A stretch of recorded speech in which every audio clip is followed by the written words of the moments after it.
बाबा जी की जो लीला है वो अभी भी जारी है। मुझे लगता है कि यस, और इनफैक्ट मेरा मानना ये है कि बाबा के जाने के बाद में उनका इम्पैक्ट दुनिया पे ज़्यादा हुआ। ज़्यादा हुआ, ठीक है। फिजिकल फॉर्म में तो वो एक ऐसा बोला जाता है कि वो उनके पास वो सिद्धियाँ थी कि वो एक जगह एक समय पे 5 जगह भी होते थे। 2 जगह के तो बहुत सारे एग्जाम्पल है। वो कहीं किसी को यूएस में भी दिख रहे हैं, किसी को दिल्ली में भी दिख रहे हैं, एट द सेम टाइम वो मतलब वो बिरला हाउस में भी हैं, एट द सेम टाइम यहाँ पे तो इलाहाबाद ये में भी क्या स्टोरीज है? ये स्टोरीज बहुत सारी हैं, मतलब उनके बारे में मल्टीपल स्टोरीज हैं। तो जो टॉप स्टोरीज आपको फिल्म के रिसर्च के टाइम पे मिली, टॉप मतलब जिसने आपको बहुत ज़्यादा इम्पैक्ट हाँ, किया, क्योंकि हर इंसान के लिए तो उसकी स्टोरी टॉप पे ही है, करेक्ट, क्योंकि उसकी लाइफ में बहुत सारी राइट, चीज़ें राइट। चेंज हुई हैं। आपको कौन सी दिखी? तो ये एक तो रामदास की ड्रग्स वाली स्टोरी हाँ, आपने जिसका मेंशन किया, और कौन सी कहानियां थी जिसको आप ढूंढ रहे थे फिल्म के टाइम पर, और जब आपको, या पहले आपने पता की थी और आपने फिल्म में लिया है उनको?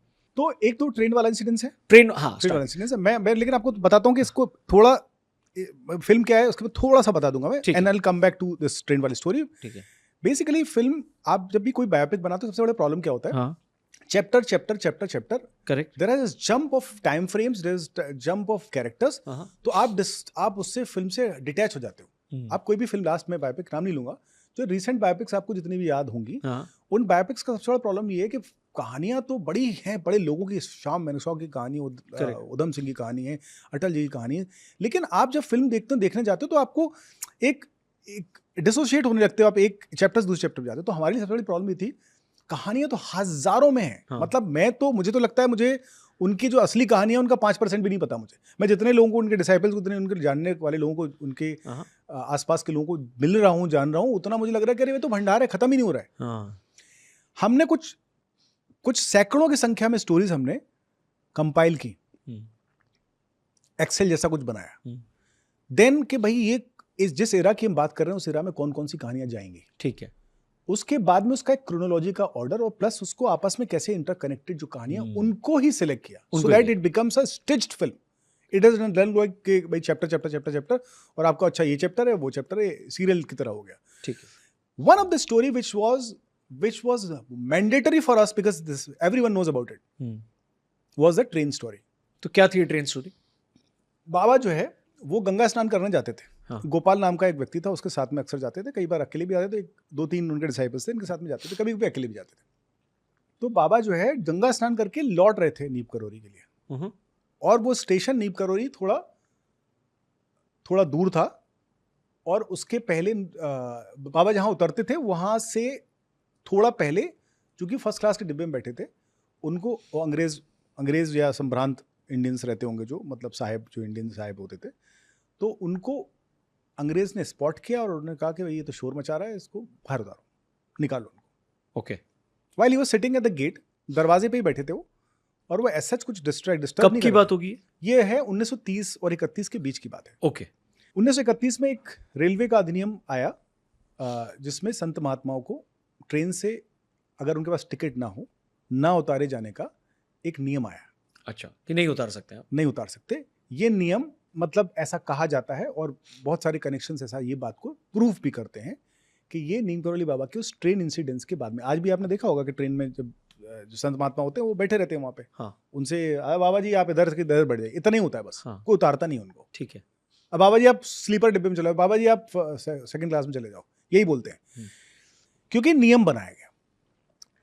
हुआ ऐसा कि जब वो फिल्म के अंदर जो सीन है, मैं या तो वो बता दूं आपको, या एक रफली जो कहानी कही जाती है फिल्म में, तो हमने थोड़ा एलेबरेट किया उसको, वी ब्रॉट अप्रॉक्सिमेट 13 मिनट का सीन है वो, ओके। सा सीक्वेंस, और ये फर्स्ट पार्ट में ही, ऑफ कोर्स। फर्स्ट पार्ट में। ठीक है। हमारे लिए बहुत बड़ा चैलेंज था कि ये कैसे करेंगे, इसके लिए बजट चाहिए, लोकेशन चाहिए, दुनिया भर की चाहिए, बट समहाउ हो गया। हाँ करा दिया उन्होंने। लीला। लीला लो, अलग कहानी है, मतलब वो अलग अलग चैप्टर है। ठीक है। होता ये कि वो उनको धक्के मार के उनको और गोपाल को धक्के मार के उतार देते। कुछ लोग कहते हैं गोपाल था, कुछ लोग कहते हैं गोपाल नहीं था, बट हमारी फिल्म में गोपाल है, गोपाल भी साथ में होता है। नीम करोली स्टेशन पे उनको उतार देते। स्टेशन जो आज बना है, ओके। कुछ लोग ये भी बोलते हैं कि लक्ष्मण दासपुरी जो बनी है वहां पे उतारा था, there is a conversation about it, उतार दिया। कह ठीक है बेटा, हम तो रमता जोगी बहता पानी, हम कहीं भी रम जाएंगे, बैठ जाते हैं पेड़ के नीचे और अपना रामधुनी लगाने लगते हैं। रामधुनी अंदर भी कर रहे थे, रामधुनी वहां बैठे करने लगते हैं। अब वो इंजन में कोयला डलता है, ब्रेक रिलीज करते हैं, क्योंकि चेन खींच के उतारा गया, ब्रेक रिलीज किया गया, अब वो ट्रेन चले ही ना, सब भाप छोड़ रही है, सब कुछ हो रहा है, सीटी मार रही है, सब कुछ हो रहा है, लोग जो है ना परेशान है, गाड़ी चली ना। तो भैया वो गार्ड था, वो जाके डीआरएम को कॉल करता है, बोलता है साहब जो है ऐसा ऐसा हो गया, आप दूसरा इंजन भेज दीजिए। तो कहते कि कहाँ गाड़ी रुकी? बोले यहाँ रुकी। बोले भेजते हैं। उन्होंने ये नहीं पूछा कि अरे भाई किसको उतारा, क्या हुआ, क्यों नहीं पूछेगा? तो उसको भी गार्ड को पता नहीं है, क्योंकि तो अंग्रेज ने चेन खिंचवाई, उतरवा दिया। अभी एक चेन वो हुआ है, चेन खींची थी, उतारा था, गाड़ी दोबारा चलनी नहीं चल रही, खुशबू से सुबुगाहट फैली, लोग जान पूछ रहे हैं अरे कहाँ हुआ, क्या हुआ, ये हुआ, सब सब सुबुगाहट, सब कानाफूसी चल रही। इंजन आता है, दूसरा इंजन लगाते हैं, भाई एक इंजन में प्रॉब्लम होगी, दूसरा इंजन लगाते हैं, दूसरा इंजन को भी लगा के चलाने की कोशिश करते हैं, वो भी नहीं चलता है। आगे गाड़ी आगे बढ़ी ना, पहिया घूम रहा है या गाड़ी सीटी मार रही है, सब कुछ हो रहा है, लेकिन आगे हो नहीं रहा। वो सब ब्रेक रिलीज सब चेक कर लिया। Now this time this guy goes again to DRM to call DRM, and he calls and says के साहब जो है ना वो ट्रेन दूसरा इंजन भी फेल हो गया। क्या दूसरा इंजन कैसे फेल हो गया? लेकिन ट्रेन रुकी कैसे थी? तो कहता है साहब वो किसी बाबा चढ़ गया था जो है ना फर्स्ट क्लास के डिब्बे में, तो उतारने के लिए चेन खींची थी। अरे भाई तो कौन बाबा? तो बताता है कि अरे बड़े मुख पे बड़ा तेज है, यंग है। बाबा उस वक्त करीबन 27-28 साल के थे, यंग। ऐसे ही एक ऐसे यंग बाबा, अरे नाम क्या है उसका? तो बोलते हैं वो लक्ष्मण दास जी महाराज उनको कहते हैं, और यहाँ उनको नीव करोरी, क्योंकि नीव करोरी में उनका आश्रम, नीव करोरी में ही उनकी गुफा है, उनको नीव करोरी बाबा भी कहते हैं। तो डीआरएम न्यू, क्योंकि डीआरएम तो उसी एरिया का था। ये सब ट्रेन में तो कहीं से कहीं जा रहे थे, कहीं से कहीं आ रहे थे, अंग्रेज हो चाहे टीटी हो, कोई भी हो। डीआरएम पता था क्योंकि उसी एरिया का था वो। उसने अरे भाई किसको उतार दिया तुमने? कहते क्या समझे नहीं साहब? बोलते बेटा कहीं से फल फूल ढूंढो, हम भी पहुंच रहे हैं। तो तीसरा इंजन मंगाया, आ रहा है तीसरा इंजन। तीसरा बोलते, कुछ लोग बोलते हैं 3 इंजन लगे थे, कुछ लोग बोलते 2 इंजन लगे थे, ऐसा कम उस पर एक ऐसा ही है, बट इंजन लगे। ये आता है और जाके फूल सब कुछ माला वाला जो भी है फूल चढ़ाता है, और प्लस उनको टोकरी रखता है। और बाबा कहते हैं अरे हमने थोड़ी रोकी गाड़ी भाई, हम कैसे रोक सकते गाड़ी? खेलते रहते हैं। तो अंग्रेज भी आता है, वो कहता है कि अरे what does he want? He doesn't want anything. सही, मतलब कुछ चाहिए तो बता दो। बोले नहीं, हमको तो हनुमान जी सब दे देते हैं, हमको नहीं किसी चीज की आवश्यकता है। तो ये कहता है कि अरे नहीं मतलब, तो वो अंग्रेज की औरत भी वाइफ होती है, बोलती है अरे माय हस्बैंड इज, मतलब he can do anything for him. तो कहते हैं बाबा ये बोल रहे हैं कि अंग्रेज ब्रिटानी सरकार के बड़े अधिकारी हैं, ये कुछ भी कर सकते हैं। तो कहते हैं कि अच्छा तो अच्छा है, कुछ भी कर सकते हैं? बोले हाँ। बोले आज के बाद किसी संत महात्मा को नीचे उतारना। कहता ठीक है डन।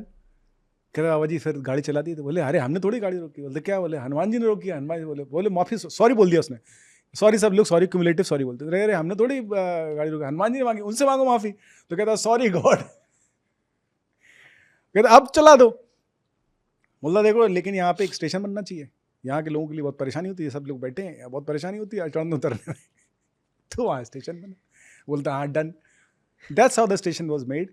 दैट्स हाउ दिस अधिनियम arguably was changed in 1931, and since then हम नहीं जानते, क्योंकि हम तो सोचते अरे बाबा लोगों का बढ़िया है तो फ्री में, मतलब ऐसे घूमते हैं कहीं भी चले। ये स्टोरी है।